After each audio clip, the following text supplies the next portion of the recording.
अच्छा, सो हम लोग वापस स्टार्ट करते हैं जहाँ से जहाँ हमने से छोड़ा था। हम लोग वापस वीएस कोड में चलते हैं। वीएस कोड में हम लोगों ने यहाँ पे पेरेंट चाइल्ड रिलेशनशिप पढ़ा था लास्ट टाइम, और हमने थीम्स वगैरह चेंज करना सीखा था। चलो अब हम लोग आगे मूव करते हैं। तो हम लोग पढ़ेंगे अब टैक्स। तो आप लोग सब लोग अटेंटिव हो जाएं, क्योंकि अब हमारा मेन टॉपिक है। अगर जिसे ये नहीं समझ आया वो एचटीएमएल में कुछ भी समझ ले, उसे समझ नहीं आएगी, सही है। तो हम लोग सर्च करते हैं एचटीएमएल टैक्स।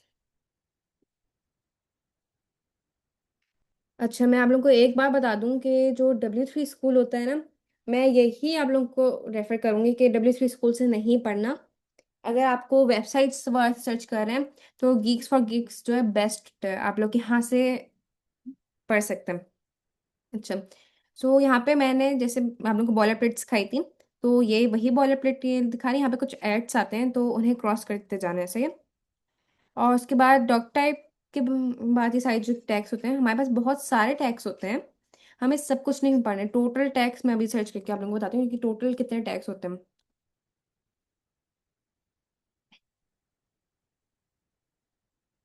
टोटल जो स्टैंडर्ड टैक्स हैं सिर्फ वो 145 है। उससे के अलावा बहुत सारे टैक्स और भी होते हैं, लेकिन जो स्टैंडर्डली यूज होते हैं वो सिर्फ और सिर्फ 145 है। सो हम लोग 145 के 145 पूरे नहीं पढ़ेंगे, और हम लोग सब बहुत सारे कवर भी करेंगे। और बहुत सारे ऐसे होते हैं जो बिल्कुल यूज ही नहीं होते, मतलब अपना इंडस्ट्री में बिल्कुल भी यूज नहीं होते, तो हम उन्हें नहीं पढ़ेंगे। तो सबसे पहले हम लोग जो है बेसिक टेक्स्ट पढ़ते हैं। बेसिक तो सबसे पहले जो होता है ना, एक वेबसाइट में हेडिंग्स होती हैं। तो हेडिंग्स के लिए ना हमारे पास टैग होता है H1। मैं आप लोगों को दिखाती हूँ। यहाँ पे हमारे पास टैग होता है H1 का टैग।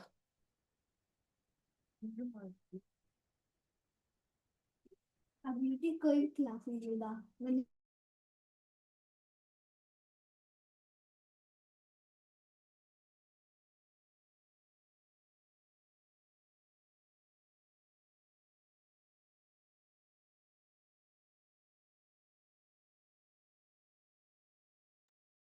अच्छा, तो सॉरी, वापस कंटिन्यू करते हैं।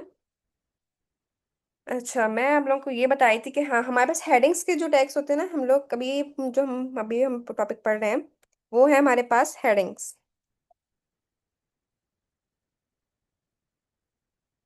हेडिंग्स में हमारे पास ना साइज के हिसाब से हेडिंग्स होती हैं। कि सबसे पहले अगर हमें सबसे बड़ी है, सब मेन जो हमारे हेडिंग का टैग होता है ना, वो होता है हमारा H होता है।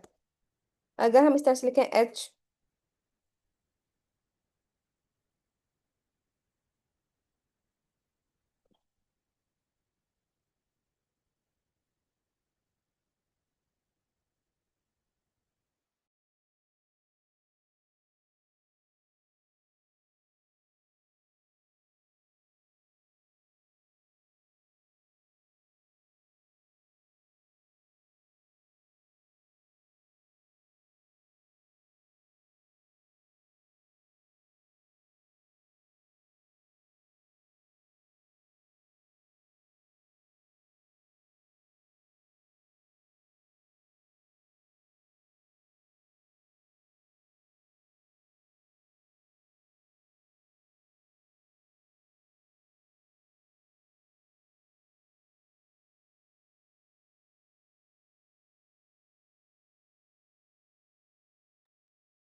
अच्छा, तो अब दोबारा हम कंटिन्यू करते हैं और इस दफ़ा हम नहीं रुकेंगे, ओके।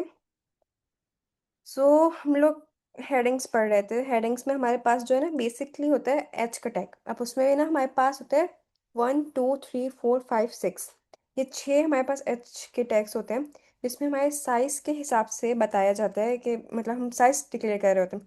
सो सबसे पहले जो हमारा सबसे बड़ा ये जो हेडिंग होती है उसमें हम लिखते हैं H1। अच्छा, VS कोड में ना अगर हम जैसे ही ओपनिंग टैग ऑन करते हैं, हमारा क्लोजिंग टैग खुद ब खुद आ जाता है। और इससे भी ज़्यादा इजी एक तरीका होता है कि अगर आप डायरेक्टली H1 लिखें और एंटर कर दें, जब ये ब्लू लाइन आ रही हो तो हम एंटर करें, तो हमारा पूरा टैग खुद ही कंप्लीट होकर आ जाता है। अच्छा, आप H1 के बीच में हम जो भी लिखेंगे, फॉर एग्जांपल मैं लिख देती हूँ फर्स्ट HTML क्लास।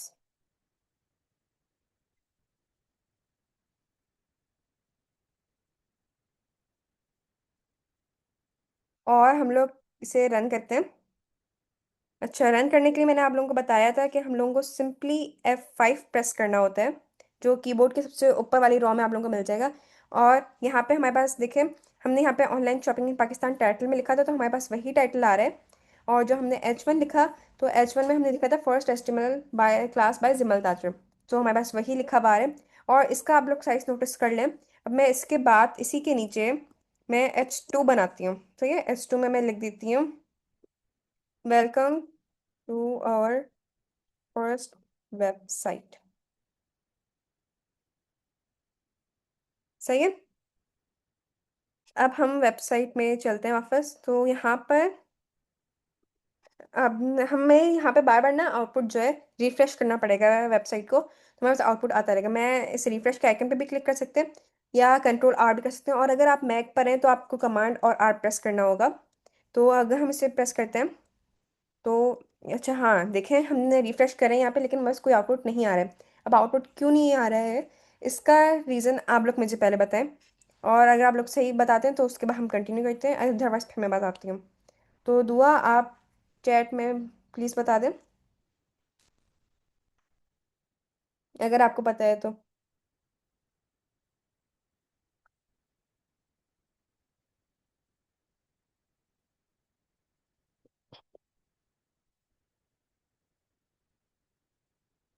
अच्छा, ऐसे मैं कंटिन्यू करती हूँ। सो मसला जो है ना, बेसिक प्रॉब्लम हमारी ये है कि हमने यहाँ पे आप लोग देखें। अच्छा, ये हम रन करते हैं तो इस तरह से आ जाते हैं, इससे हम लोग ड्रैग एंड ड्रॉप करके साइड में कर सकते हैं। यहाँ पे देखें कि यहाँ पे वाइट डॉट आ रहा है। मैंने आप लोगों को पिछले जो हमारा पार्ट 1 था उसमें मैंने आप लोगों को बताया था कि जब भी वाइट डॉट आ रहा होता है ना फाइल के ऊपर, तो इसका ये मतलब होता है कि हमारे पास फाइल सेव नहीं हुई। या तो आप करें कि ना, अगर आप उस पे हैं, हम लोग ना ऑटो सेव करने का भी ऑप्शन अभी ऑन करेंगे कुछ क्लासेस बाद, क्योंकि अभी हमारे लिए बेस्ट प्रैक्टिस यही है कि हम कंट्रोल एस बार बार करें। अगर आप विंडोज़ में तो आप कंट्रोल एस प्रेस करें, और अगर आप मैक पर हैं तो फिर आप कमांड और एस प्रेस करें। मैं कमांड और एस प्रेस कर रही हूँ, तो देखिए हम यहाँ पे वाइट डॉट चला गया, क्रॉस का आइकन आ रहा है। अब अगर हम यहाँ पे जाके अपनी वेबसाइट पे रिफ्रेश करते हैं, तो यहाँ पे देखिए हमारे पास लिखा हुआ है welcome to our first website. उसके बाद अब हम लोग ना नीचे H3, हम इसी को ऐसे करते हैं, कॉपी करते हैं। अब हम इसे जो है H3 करते हैं, इसे H4 करते हैं, इसे H5 करते हैं, और इसे H6 करते हैं। अच्छा, यहाँ पे देख एक बात, जो मेन पॉइंट है, हमारे ओपनिंग टैग में जो हमने लिखा होगा वही हमारे क्लोजिंग टैग में भी होना चाहिए। सही है, तो हम लोग इसे H3, H4, H5 और H6 कर देते हैं। अच्छा, हमने H2 नहीं लिखा, ये यहाँ पे हमारा H2 हो गया। अब H1, H2, H3, H4, H5 और H6 सब कुछ है। और सबसे मेन काम हमारा, हमें कंट्रोल एस ज़रूर करने हमने किया। उसके बाद हम जाते हैं वेबसाइट पे, हम इसे रिफ्रेश करते हैं, तो यहाँ पे आप साइज में डिफरेंस देख सकते हैं कि यहाँ पे हमारा जो फर्स्ट सबसे बड़ी हमने हेडिंग डाली उसमें सबका फॉन्ट साइज कितना था। और उसके बाद जो हमने सेकंड, थर्ड, फोर्थ, फिफ्थ और सिक्स्थ, इन सब का डिफरेंट डिफरेंट साइज है, और जहाँ पे हमें जो यूज़ करनी हो हम वो यूज़ कर सकते हैं। अच्छा, ये तो बात हो गई हेडिंग की।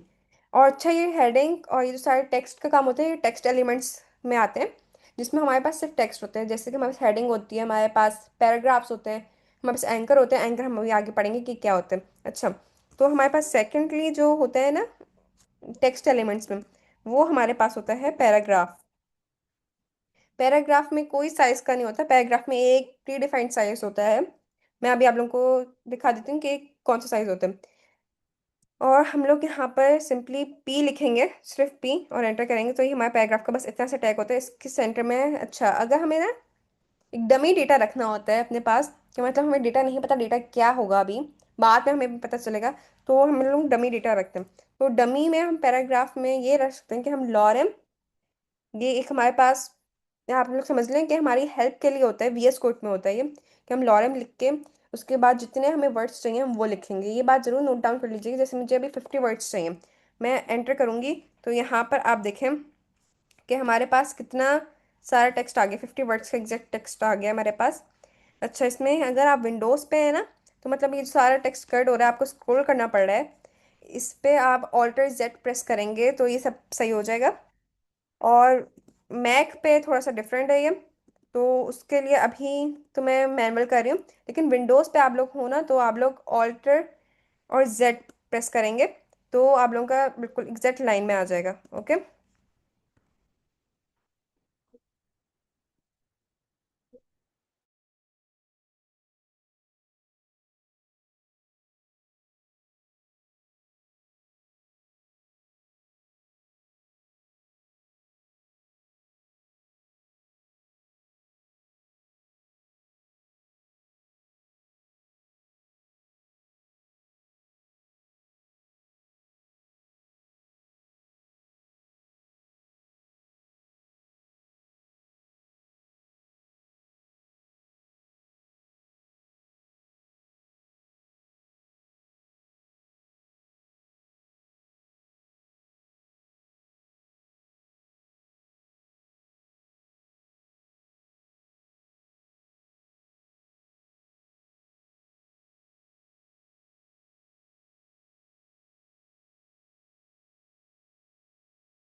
जिमल।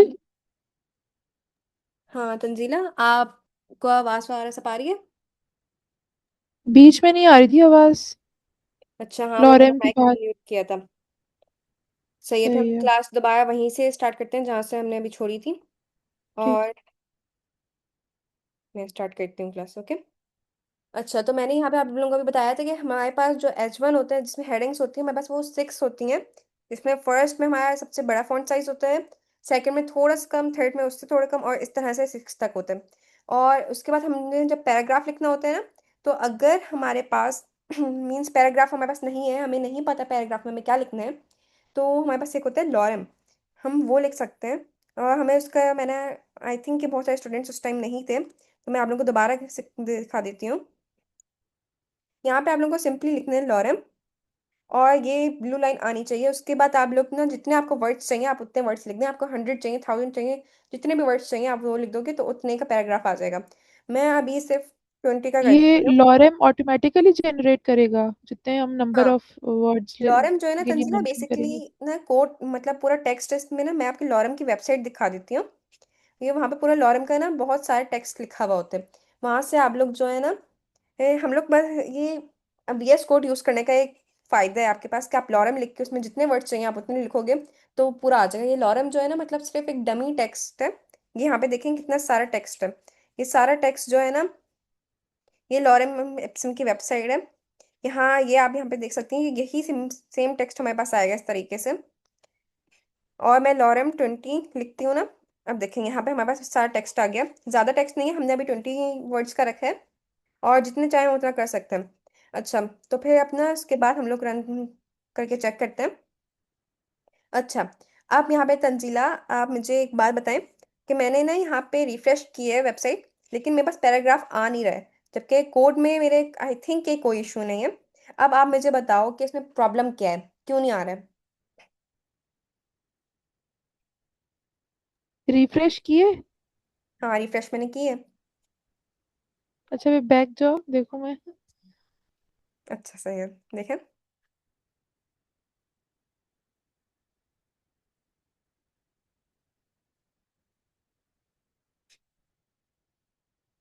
अच्छा, मैंने एक बात बताई थी तंजीला पार्ट 1 में कि ना हमें सबसे ज़्यादा मेन स्टेप क्या होता है, हमें वेब बार बार फाइल को सेव करना पड़ता है।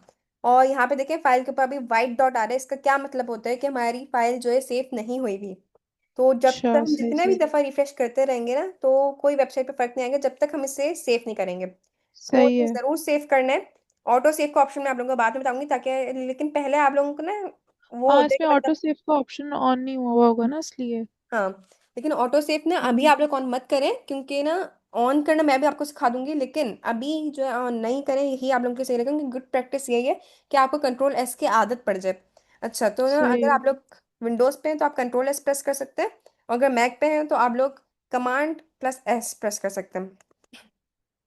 अच्छा, अब हम चल के रिफ्रेश करते हैं, देखते हैं लॉरम हमारे पास आया या नहीं, या ऐसे ही बोल रही हूँ मैं। अच्छा, अब यहाँ पे आप देख सकते हैं कि पैराग्राफ जो है आ गया है। ये 20 वर्ड्स का एग्जैक्ट पैराग्राफ है।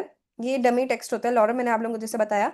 और इसे आप बढ़ा भी सकते हो टेक्स्ट, मतलब अगर आपके पास ज़्यादा टेक्स्ट चाहिए, तो अगर मैं ऐसे कर सिमर, दूँ कि आप लोग।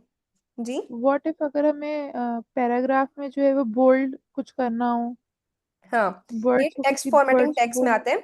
अभी हम टेक्स्ट फॉर्मेटिंग टेक्स्ट के पास ना टेक्स्ट एलिमेंट पढ़ लें, उसके बाद हम ना टेक्स्ट फॉर्मेटिंग टेक्स्ट की तरफ ही जाएंगे। सही है, सही है।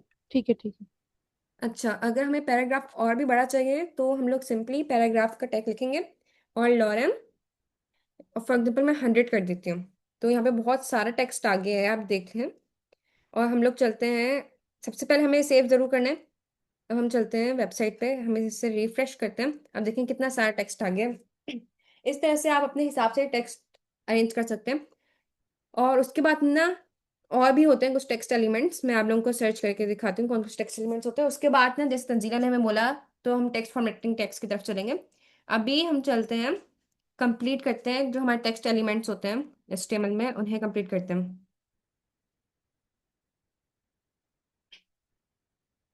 जिमर, ये लॉरेम में जो है ना वो डिफरेंट लैंग्वेज आ रही है कोई, वो हाँ, लैंग्वेज का सिलेक्शन का भी ऑप्शन होता है क्या नहीं नहीं, इसमें? देखो लैंग्वेज का सिलेक्शन का ऑप्शन नहीं होता। बस ऐसे डमी टेक्स्ट हम्म। प्रोवाइड कर रहे हैं बस। ठीक है, सही है। हाँ, क्योंकि ये हमें डमी टेक्स्ट दे रहे हैं। ये दूसरी कंपनी का, मतलब ना दूसरी किसी कंट्री का डमी टेक्स्ट है, उनके अपनी लैंग्वेज में। इसकी कोई मीनिंग नहीं निकलती, अगर आप इसकी मीनिंग निकालें तो इसकी कोई मीनिंग नहीं है। ये सिर्फ आपको पास डमी टेक्स्ट है, मतलब अगर आपको वेबसाइट पे कुछ शो भी करवाना है और डेटा नहीं है आपके पास, प्रैक्टिस के लिए आप वेबसाइट्स बना रहे हैं, तो आप लॉरम यूज कर सकते हैं। अच्छा, तो हमारे टेक्स्ट एलिमेंट्स में H1 to H6 आ जाते हैं, जो मैं आप लोगों को बता चुकी हूँ। फिर पैराग्राफ का आ जाते हैं। और प्री का टैग मैं आप लोगों को बाद में बताऊंगी, ये अभी आप लोगों के आई थिंक ये काम का नहीं है। और इसके बाद चले हम लोग टेक्स्ट फॉर्मेटिंग टेक्स्ट की तरफ चलते हैं। अच्छा, टेक्स्ट फॉर्मेटिंग टेक्स्ट में ना आप लोगों के पास आ जाते हैं एक इनलाइन टेक्स्ट फॉर्मेटिंग एलिमेंट्स। वैसे तो ना अगर आपको बहुत ज़्यादा स्टाइलिंग वगैरह चाहिए तो आपको CSS ही यूज़ करनी पड़ती है, जो कि हम लोग नेक्स्ट वीक से पढ़ेंगे। लेकिन अभी हम लोग सिर्फ HTML की क्लासेस करें, HTML पढ़ रहे हैं, तो हम लोग HTML में ना बेसिकली हमारे पास इनलाइन टेक्स्ट फॉर्मेटिंग टैग्स होते हैं। मतलब कि ना जो हमारा टैग है इसके अंदर ही ना हम, 2 मिनट मैं आप लोगों को दिखाती हूँ।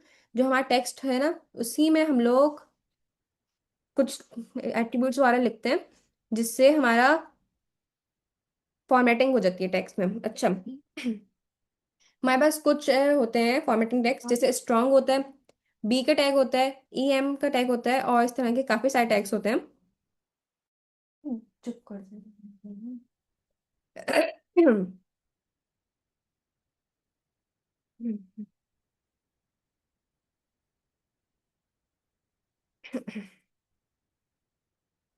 अब आवाज आ रही है? आई थिंक आवाज में कोई इशू था पहले। आवाज क्लियर है। अच्छा, सही है। अच्छा, तो हम लोग टेक्स्ट फॉर्मेटिंग टेक्स्ट के बारे में बात कर रहे थे। तो हमारे पास ये कुछ टेक्स्ट होते हैं, इसके अलावा हमारे पास टेक्स्ट होते हैं। फिलहाल अभी हम लोग ये टेक्स्ट पढ़ते हैं। सबसे पहले हमारे पास स्ट्रांग का टैग होता है। जैसे अगर हमें बोल्ड करना है ना, तो उसके लिए एक होता है हमारे पास बोल्ड का टेक्स्ट, मतलब ये बी का टैग। और स्ट्रांग भी सेम काम करते हैं, लेकिन स्ट्रांग जो है ना, marks take is highly important, मतलब ये बहुत ज्यादा बोल्ड ऐसे करते हैं जिससे ऐसे लगे कि बहुत इंपॉर्टेंट। अगर बहुत सारा टेक्स्ट लिखा है ना, तो उसमें से जब हम स्ट्रांग यूज करते हैं तो वो वाला टेक्स्ट ना एक अलग ही तरीके से नजर आ रहा होता है। लेकिन जो बोल्ड होता है ना, वो भी बोल्ड होता है, प्योरली स्टाइल होता है, मतलब उसका मैं आप लोगों को करके दिखाती हूँ तो आप लोगों को डिफरेंस समझ में आ जाएगा, सही है। तो आप चाहें तो इसे हेडिंग में भी यूज कर सकते हैं। वैसे हेडिंग जो है बाय डिफॉल्ट जो है हुई भी होती है बोल्ड, हम तो पैराग्राफ में करते हैं ताकि हमें सही से डिफरेंस नजर आए। अच्छा, ये हमारा एक टैग ओपन हुआ है पी का, उसके अंदर ही हम टैग ओपन कर लेते हैं बोल्ड का। हमें सिंपली लिखेंगे ऐसे बो बी सॉरी बी का टैग ओपन किया, और जितना हमें उसमें कंटेंट चाहिए जो बी के टैग में आए, मतलब जो बोल्ड हो, वो हम लोग उसके अंदर रख देते हैं। ये मैंने यहाँ पे थोड़ा टेक्स्ट रख दिया। मतलब इसके लिए भी ओपनिंग और क्लोजिंग टैग्स टैग्स यूज करेंगे हाँ, दोनों। क्योंकि देखो अगर हम ओपन करेंगे मतलब हमें कहाँ से बोल्ड करना स्टार्ट करना है और कहाँ तक बोल्ड सही करना है, है। वरना तो पूरी सही है। वेबसाइट बोल्ड हो जाएगी। अच्छा, अब हाँ हम इसे सही है सेव सही है। करते हैं और मैं आप लोगों को बोल्ड दिखाती हूँ कि बोल्ड कैसे होता है। यहाँ पे देखें ये पूरा टेक्स्ट लिखा हुआ है, इसमें आप लोगों को अलग से नजर आ रहा होगा ये कुछ टेक्स्ट, ये थोड़ा बोल्ड सा हुआ हुआ है, मतलब हेडिंग के टाइप का लग रहा है ना ये। नजर आ रहा है आप लोगों को? आई थिंक मतलब वीडियो में सही से शो हो रहा है। हाँ हाँ क्लियर है बिल्कुल क्लियर है। सही है। और फिर हम लोग ऐसे करते हैं, ये आपने बोल्ड देख लिया, बोल्ड सिंपली यही काम है इसका कि ये टेक्स्ट को बोल्ड करके अलग से शो करते हैं। कोई अगर नेम वगैरह हम लिख रहे हैं टेक्स्ट में तो हम इसे बोल्ड में रख सकते हैं ताकि हमें ज्यादा अच्छी तरीके से शो हो। अच्छा, बोल्ड के बाद हमारे पास जो दूसरा टैग होता है वो भी इसी सेम काम के लिए होता है, मतलब बोल्ड करने के लिए यूज होता है, लेकिन वो होता है डिफरेंट टैग, स्ट्रॉन्ग। मैं अब स्ट्रॉन्ग में आपको टेक्स्ट रख के दिखाती हूँ।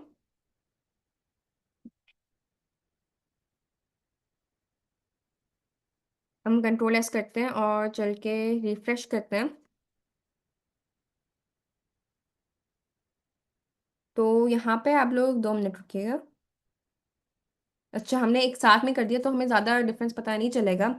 ऐसा करते हैं सेंटर में हम कुछ और लाइंस भी पेस्ट कर देते हैं ताकि हमें थोड़ा डिफरेंस लगे।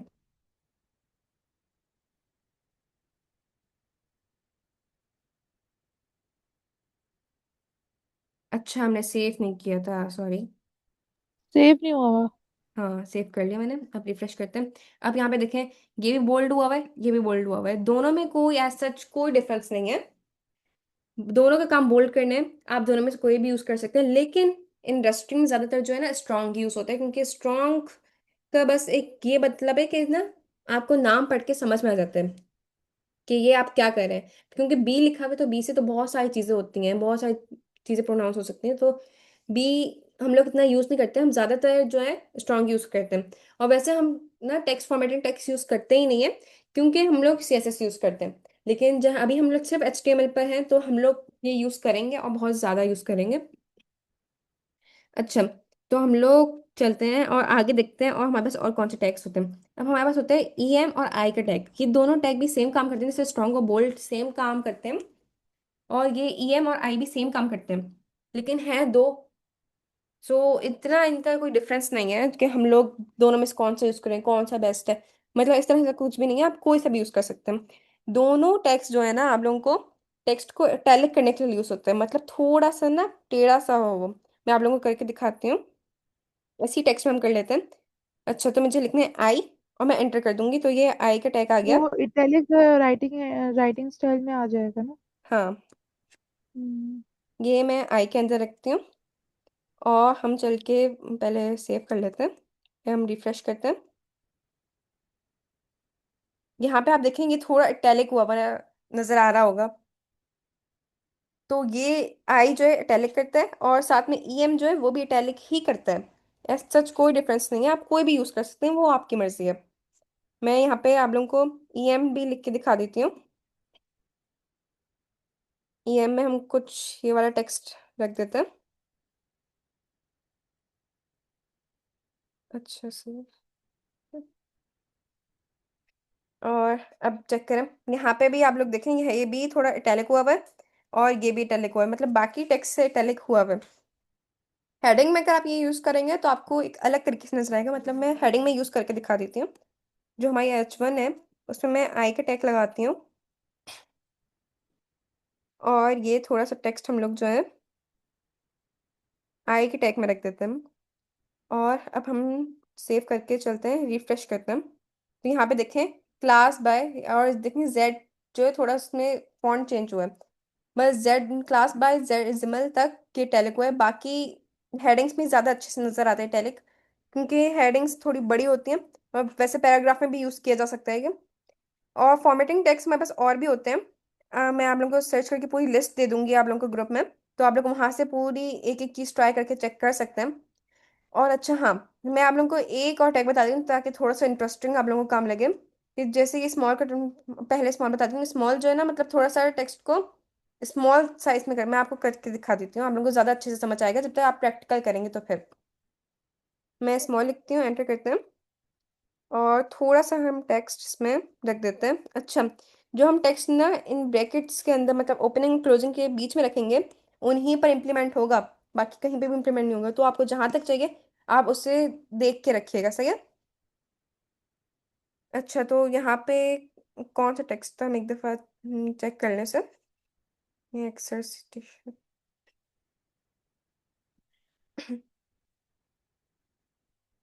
आई थिंक ये हम भी इम्प्लीमेंट नहीं हो रहा। अच्छा हाँ, मेरे पास ना कोई HTML की इंस्टॉल नहीं है कोई भी चीज़, तो आप लोग अपने पास सेव नहीं करोगे हुआ तो। हुआ जिमल, सेव नहीं हुआ हुआ।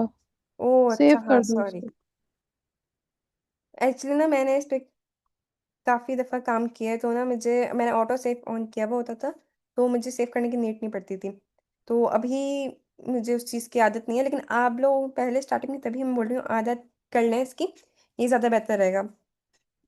अब चेक करें, ये थोड़ा स्मॉल साइज में हो गया। और उसके बाद हमारे पास और कुछ टैग्स होते हैं, मैं आप लोगों को दिखाती हूँ।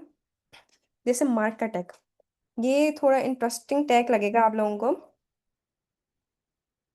हम लोग यहाँ पे मार्क का टैग्स पे लगाते हैं, ठीक है। ये हम थोड़ा सा टेक्स्ट यहाँ से उठाते हैं और मार्क के अंदर रख देते हैं। अब हम चल के रिफ्रेश करते हैं, पहले सेव कर लेते हैं, सॉरी। सेव कर लो, सेव। रिफ्रेश करते हैं तो यहाँ पे देखेंगे हाईलाइट हुआ हुआ है। सही है।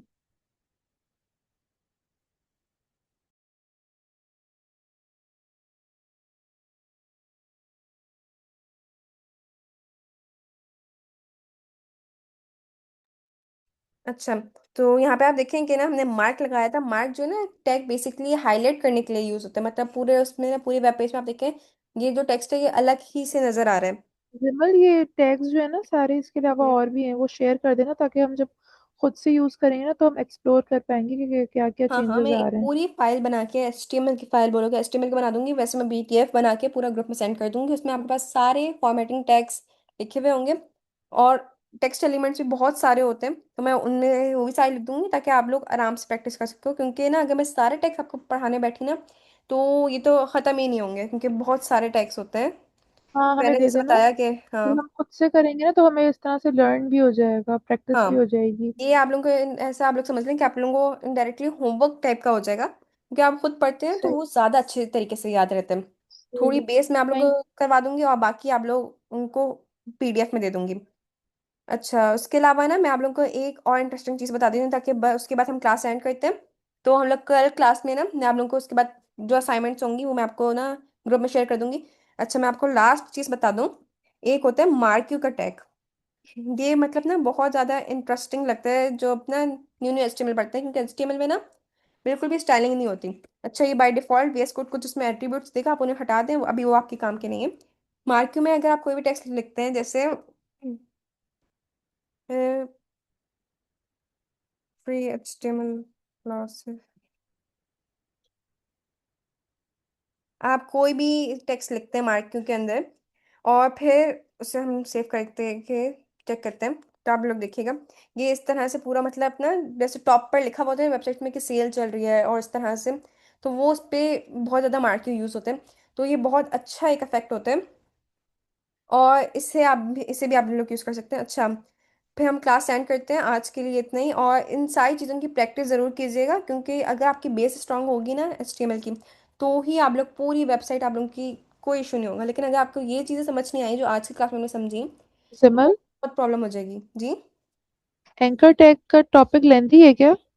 नहीं, एंगर टैग इतना बड़ा नहीं है। वो भी टेक्स्ट एलिमेंट्स में ही आता है, लेकिन टेक्स्ट एलिमेंट्स में थोड़ा सा वो अलग हटके आते हैं, तो वो मैं PDF में तो मेंशन कर दूंगी, लेकिन ना उसे क्लास में मैं समझा दूंगी, क्योंकि वो थोड़ा सा ना टेक्स्ट एलिमेंट से चेंज है, सही है। सही है, वो सर ने करवाया भी है हमें। हाँ, बल्कि अगर बोलें तो मैं आप लोगों को करवा देती हूँ अभी, हाँ, करवा दो, वेबसाइट है उसमें हमारे करवा पास। दो, वो रिकॉल हो जाएगा क्योंकि सर ने करवाया हुआ है ना। सही है। अच्छा, एंकर के तो टैग हम में ना कर लेंगे। हमें, करवा दो, उसको कंप्लीट कर लो। हाँ सही है, एंकर के वो मार्केट के वाया, और उसके बाद ना देखिए फॉर टेक्स्ट फॉर्मेटिंग टेक्स्ट और भी बहुत सारे होते हैं, मैंने आप लोगों को बताया, मैं PDF दे दूंगी, तो आप लोग उसमें से पढ़ लीजिएगा, क्योंकि बहुत सारे हैं ये, हम पढ़ने बैठे तो हमारी मेन HTML रह जाएगी। तो अच्छा, मैं एंकर का टैग बता देती हूँ। एंकर के टैग में हमें सिर्फ A लिखना होता है, ए लगा के हम एंटर करेंगे। और अच्छा, ये एच रेफ जो है ना, इसे बोलते हैं हम हाइपर रेफरेंस। फुल फॉर्म है इसकी हाइपर रेफरेंस। ये हमारा एट्रीब्यूट है। एट्रीब्यूट का हमारा नेक्स्ट टॉपिक ना इंशाल्लाह हमारा एट्रीब्यूट होगा। एट्रीब्यूट हम बहुत डिटेल में पढ़ेंगे। अच्छा, एचरेफ में जो इक्वल्स करके जो स्ट्रिंग डाली हुई है, इसमें हम लोग जो यूआरएल लिखेंगे ना, मतलब मैं ऐसा करती हूँ जो हमारे पास दराज का लिंक है, दराज डॉट पी के, ये हम खोलते हैं और यहाँ से हम ये लिंक कट कर लेते हैं या पेस्ट। यही लिंक हम लोग यहाँ से उठा लेते हैं। सही है।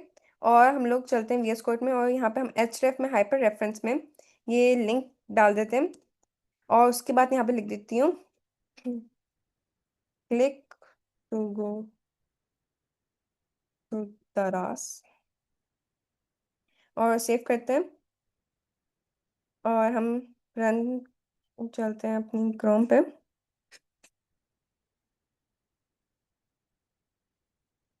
अच्छा, आई थिंक हमने रन किया तो वो स्टॉप हो गया, तो हम लोग दोबारा रन कर लेते हैं। अच्छा, एक और मैं आप लोगों को तरीका बता दूं कि एक और तरीका होता है रन करने का। कि आप जो फाइल है ना, आप उस पर राइट क्लिक करो और यहाँ पे आते हैं कॉपी पाथ का ऑप्शन। सही है। कॉपी पाथ करो और उसके बाद आप लोग क्रोम पे जाओ या किसी भी ब्राउजर पे जाओ सिंपली, और जाके यहाँ पे पेस्ट कर दो। सही है। और रन करोगे तो आपके पास आ जाएगा। क्योंकि ना हम लोग डायरेक्टली फाइल एक्सप्लोरर में जाके भी ना फाइल को डबल क्लिक करेंगे ना तो यही ओपन हो जाएगा। अच्छा, ये यहाँ पे पहले से रन हुआ था और ये हमारा अभी हमने रन कर लिया। यहाँ पे एक क्लिक टू गो टू दराज का लिंक हमने एक बनाया है। इसका देखें लिंक में आ रहा है, मतलब ब्लू कलर में आ रहा है और अंडरलाइन भी खुद ही से हुआ है। ये एंकर टैग की ना प्री फॉर्मेटिंग है। अगर हमें इसे चेंज करना हो तो वो भी हम सीखेंगे आगे वाली क्लासेस में। तो अगर हम इस पर क्लिक करें तो यहाँ पे देखिए हमारे पास दराज डॉट पीके खुल गई। और अगर हम बैक करेंगे तो हमारे वापस हमारे एचटीएमएल का पेज खुल जाएगा। और चलें, अब हमारी जो क्लास है ना उसका टाइम ख़त्म होने वाला है। जूम की मीटिंग ख़त्म होने वाली है हमारी। तो बाकी सब कुछ हम नेक्स्ट क्लास में, और अगर कोई भी क्वेश्चंस हो आप लोगों को तो मुझसे व्हाट्सएप पे कांटेक्ट कर सकते हैं या ग्रुप में मैसेजेस कर सकते हैं। ओके। नेक्स्ट क्लास कब है? ट्यूसडे को? नेक्स्ट क्लास जी हमारी ट्यूसडे को होगी 3 to 5। सही अभी है। आप लोग इसकी प्रैक्टिस ज़रूर कीजिएगा, बाकी पीडीएफ वगैरह में सब कुछ प्रोवाइड कर दूंगी। Okay. Okay, thank you. Thank you. अल्लाह हाफिज़। अल्लाह हाफिज।